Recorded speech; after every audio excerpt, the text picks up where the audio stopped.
বলতে পারি বাবা? সে যে আমাকে অপমান করেছে বাবা, ঘটকের মাধ্যমে সেই সাইমন সদাগর আমার পিতা চন্দ্র সদাগর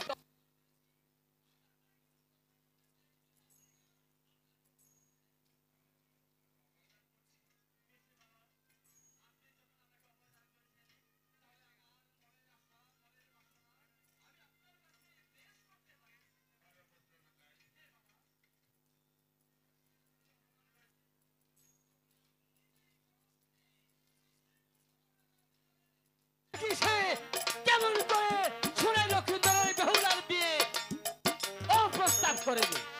সে যদি আমার প্রস্তাবে রাজি না হয়, সে যদি প্রস্তাবে রাজি না হয়, তাহলে বাবা আপনি যা বলবেন আমি তাই মেনে নেব। তাই নাকি? হ্যাঁ বাবা। ঠিক আছে পুত্র।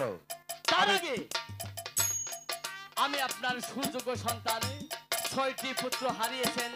6টি পুত্র হারানোর পরেই আপনি আরেকটি ছেলে জন্ম দিয়েছেন, সে হলো সোনাই লক্ষ্মীন্দর।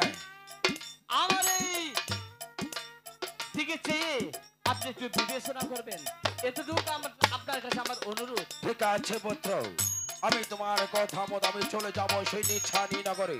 সাইমনের সদাগর বাড়ি যেমনি ভাবে হোক না কেন তোমার বিয়ের বইটা আমি নিয়ে যাব।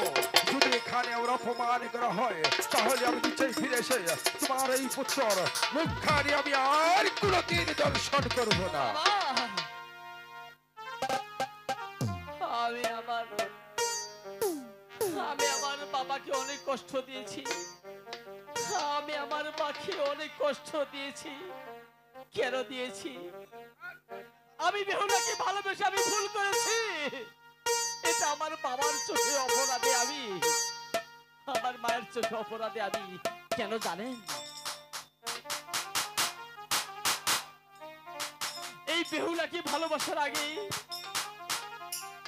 আমি আমার বাবার মুখে শুনেছি, আমি আমার মায়ের মুখে শুনেছি আমার আরো 5, 1, 6টি ভাই ছিল। সেই সাইমন সদাগরের 6টি মেয়ে আমার 6টি ভাই দিয়ে এনেছিল এই সদাগরের বংশে।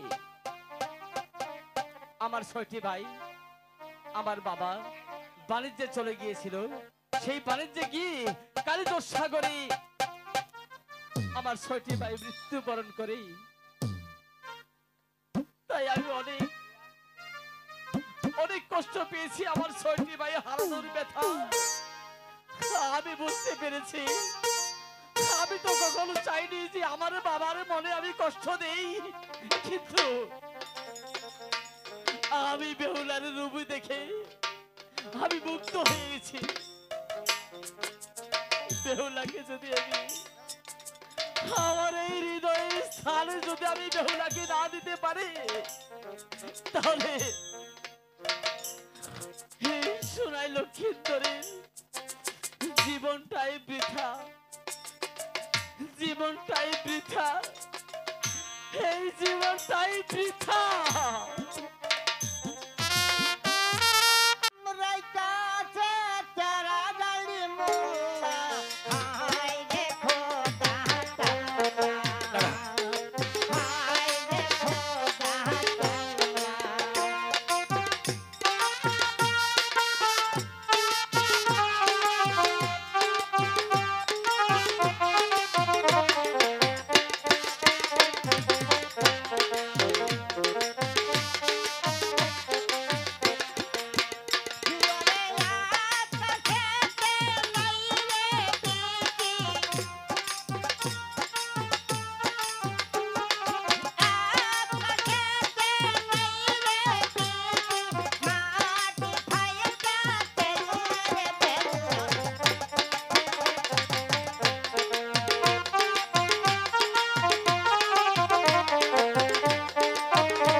কে আপনি?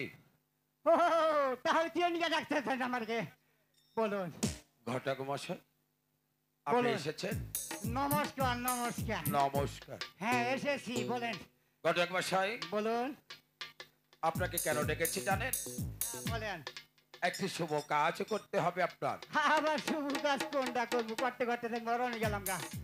ঘটক মশাই, বলুন। আপনার কাছে শোনো পাত্রীর সন্ধান আছে? ওরে কি কয়, আমার কাছে পাতি খাবো না?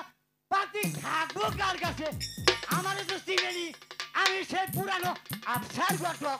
হ্যাঁ, আছে, আমার খুঁজে আছে। তাহলে বলুন কোথায়, কত দূর? ওই ঈশানী নগর হ্যাঁ, সাইমন সদাগর, তাহার ঘরে আছে বেহুলা লক্ষ্মী। বেহুলা সুন্দর, তাই না? জি। অগকন্যা, সেটি হই। ঘটক মশাই, বলুন। সেই কন্যাটি দেখতে কেরম দেখেছেন আপনি? দেখি নেই তো। তাহলে যাবেন দেখতে। হ্যাঁ যাবো অবশ্যই ঘটক যাবো। মশাই, বলুন। শুধু দেখতেই নয়, হ্যাঁ আপনি যাবেন আমার বিয়ের পৈগামে নিয়ে। হ্যাঁ। আমার একমাত্র পুত্র লোকাই, আচ্ছা। তাকে বিবাহ করাতে হবে। সেই বিবাহর সম্বন্ধ নিয়ে যাবেন এই মুহূর্তে নিছাড়ি নগরে। হ্যাঁ। একমাত্র পুত্র লোকার বিয়ের সম্বন্ধ যতক্ষণ সিদ্ধবাজ রাজি না হবে, ততক্ষণ পর্যন্ত আপনি সেই প্রাসাদে ফিরবেন না। ঠিক আছে ঠিক আছে সদাগর মশাই। আচ্ছা বলুন। তাহলে রাস্তা খরচ কিছু দিবেন না? ঘটক মশাই, দেন, ওমতে দেন। আপনি যাওয়ার সময় নিয়ে যাবেন। আচ্ছা ঠিক আছে। আসি ঘটক মশাই, আচ্ছা নমস্কার নমস্কার। নমস্কার।